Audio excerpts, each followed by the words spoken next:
Hello everyone, আশা করছি তোমরা সবাই খুব ভালো আছো। নতুন একটি ব্লগ নিয়ে আবার চলে আসলাম। তো আজকে যে সন্ধ্যার দিকে একদম সুন্দরভাবে রেডি হয়ে নিয়েছি, রিদিকে নিয়ে একটু বাইরে যাব। কোথায় যাচ্ছি? এটা হচ্ছে আমার একটা জামদানি শাড়ির ব্লাউজ পিস, লেস আছে আর দুইটা ম্যাক্সি বানাতে দিয়েছি। ম্যাক্সির কাপড়টা আগেই দেওয়া হয়েছে, কিন্তু লেস কিনা দেওয়া হয়নি, একটু ডিজাইন করে বানাতে দিব।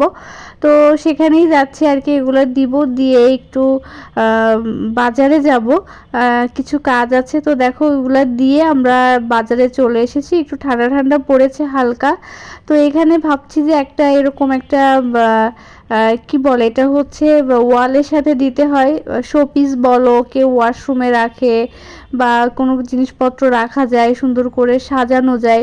এই কারণে কিনছি। এখন এটা কোথায় রাখবো জানি না, এখনও কিনি নাই, সবগুলো দেখছি। তো এখানে দুইটা দেখলাম, দুইটা একই রকম ডিজাইন, আরেকটা ভিন্ন ছিল। তো আমি এই কর্নার ডিজাইনটা নিলাম। তারপরে রিদ্ধি বলতেছে মাম্মা আমি ফুচকা খাবো।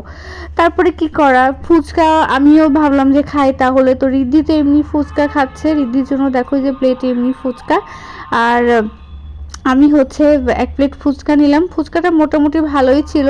এখানে বসে ফার্স্ট টাইম ফুচকা খাচ্ছি আর কি, এভাবে বসে খাওয়া হয়নি। আর তোমাদের দাদা ভাই আজকে নেই, আজকে একা একাই আমি আর মেয়ে দুইজনে খাচ্ছি আর কি। আর আমার সঙ্গী হয়েছে আসলে রিদ্ধির সাথে বাইরে যদি কখনো বের হয়, আমি সেই সময়টা এখন এনজয় করতে চাই আর কি, ভালো লাগে আমার।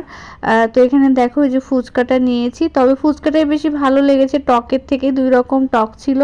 তারপরে অনেক ঘুরে ঘুরে বাজার করেছি আর এদিকে নিয়ে।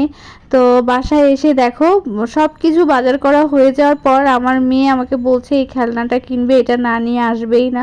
এই ধরনের খেলনার অনেক আছে, তারপরও নিল আর কি। তারপরে কিনলাম একটা দেওয়াল ঘড়ি। আসলে দেওয়াল ঘড়ি আমাদের আছে, তো তারপরও এটা পছন্দ হলো, তো কিনলাম আর কি। কেমন হয়েছে তোমরা বলো, এই কালারের দেওয়াল ঘড়ি নাই। তো ঘর সাজানোর জিনিস কিনতে আমার ভালোই লাগে। একটা ফুল কিনেছি দেখো, একটা না মোট কিনেছি দুইটা ফুল। তো এই ফুলটা হচ্ছে আমার কাছে ভালোই লেগেছে এবং প্রাইসটাও বেশ কম ছিল। এই একটা নিয়েছি আর এই একটা নিয়েছি। কেমন হয়েছে বলো। আমি কিছু জিনিস অল্প অল্প করে কিনছি, তারপরে বেলকনিটা সুন্দর করে ডেকোরেশন করব, ঘরেরও কিছু জিনিস চেঞ্জ করব। তারপরে এটা নিলাম, এটা কোথায় সেট করব সেটা জানি না এখনও, কারণ বেলকনিতে তোমাদের দাদাভাই সেট করতে নিষেধ করছে, বলছে এটা ঘরের কর্নারে কোথাও করি আর কি। তো যখন করব তখন তোমাদেরকে দেখাবো সুন্দর করে সাজিয়ে। আর একটা জলের বোতল নিয়েছিলাম, আর এখানে কিছু অল্প অল্প সবজি বাজার, চা, চিনি, টুকিটাকি, তারপরে একটা ঝাড়ু কিনেছি। এই টুকিটাকি হালকা পাতলা বাজার করে বাসায় আসলাম। তো আজকের ব্লগটা এই পর্যন্তই। তোমরা সবাই ভালো থেকো, সুস্থ থেকো।